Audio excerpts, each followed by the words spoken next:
امام عالی مقام کی زندگی دیکھی جائے تو پتہ چلتا ہے اس دنیا میں آنے سے پہلے اللہ کے نبی صلی اللہ علیہ وسلم نے آپ کی ولادت اور آپ کی پیدائش کی خوشخبری عطا فرما دی۔ امام بیہقی نے اس روایت کو دلائل النبوہ میں نقل فرمایا ہے، مشکاۃ شریف میں بھی حدیث موجود ہے۔ اللہ کے نبی صلی اللہ علیہ وسلم کی پیاری چچی حضرت ام الفضل فرماتی ہیں، ایک رات میں نے خواب دیکھا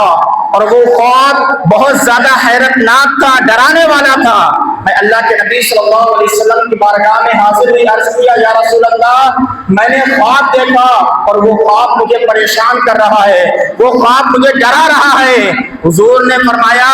بتائیں آپ نے کیا خواب دیکھا؟ انہوں نے عرض کی یا رسول اللہ میں نے خواب دیکھا کہ آپ کے جسم کا ایک ٹکڑا آپ کے جسم سے کاٹ کر میری گود میں رکھ دیا گیا ہے۔ کیا خواب تھا؟ آپ کے جسم کا گوشت کا ایک ٹکڑا کاٹ کر میری گود میں رکھ دیا گیا ہے۔ آپ نے فرمایا اے میری چچی پریشان ہونے والی بات نہیں ہے، بلکہ یہ خواب تو بڑا مبارک خواب ہے۔ ان قریب اللہ تبارک و تعالی میری بیٹی فاطمہ کے ہاں ایک بیٹا پیدا فرمائے گا، وہ بیٹا تمہاری گود میں دیا جائے گا، تم اس بیٹے کی پرورش کرو گے، اسے کھلاؤ گے اپنی گود میں۔ پھر حضور کی چچی بیان فرماتی ہیں کہ کچھ زمانہ کچھ وقت گزرا کہ میں حضور کی بارگاہ میں حاضر ہوئی، کیا دیکھتی ہوں کہ اللہ کے نبی صلی اللہ علیہ وسلم امام حسین کو اپنی گود میں لیے ہوئے ہیں۔ پھر میری توجہ دوسری طرف ہوئی اور پھر کچھ لمحے کے بعد میں نے دیکھا اللہ کے نبی صلی اللہ علیہ وسلم کی آنکھوں سے آنسو بہ رہے ہیں۔ میں نے عرض کی یا رسول اللہ میرے ماں باپ آپ پر قربان ہیں، آپ کیوں رو رہے ہیں، کیا بات ہے؟ اللہ کے نبی صلی اللہ علیہ وسلم نے ارشاد فرمایا یہ حسین جسے تم میری گود میں دیکھ رہی ہو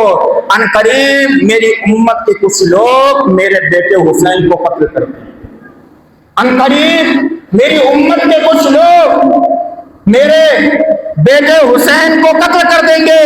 اور ابھی جبریل نے آ کر یہ مجھے خبر دی جس جگہ ان میں شہادت ہوگی ان کی شہادت گاہ کی مٹی بھی حضرت جبریل نے مجھے عطا فرما دی۔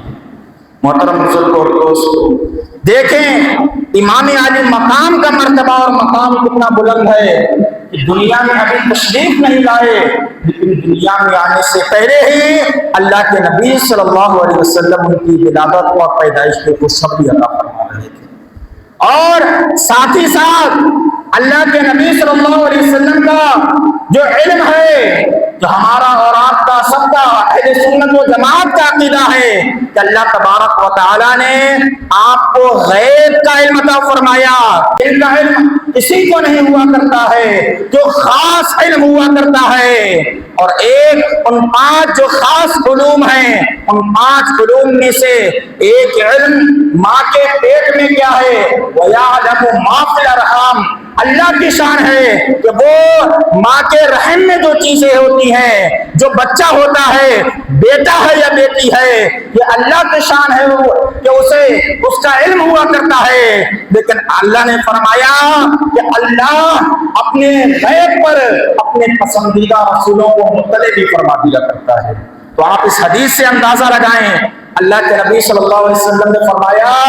یہ نہیں فرمایا کہ صرف میری بیٹی فاطمہ کے گھر بچہ پیدا ہوگا، لڑکا ہوگا یا لڑکی، ایسا مطلق نہیں رکھا، بلکہ حضور نے فرمایا بیٹا پیدا ہوگا۔ پتہ چلا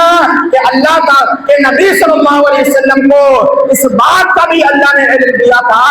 کہ آپ جان لیتے تھے کہ کسی عورت کے پیٹ میں پلنے والا جو بچہ ہے وہ بیٹا ہے یا بیٹی ہے۔ اور ساتھ ہی ساتھ اللہ تبارک و تعالیٰ نے جو چیزیں ابھی ہوئی نہیں ہیں آنے والے زمانے میں ہونے والی ہیں، بچپن کا زمانہ تھا اور بچپن کے زمانے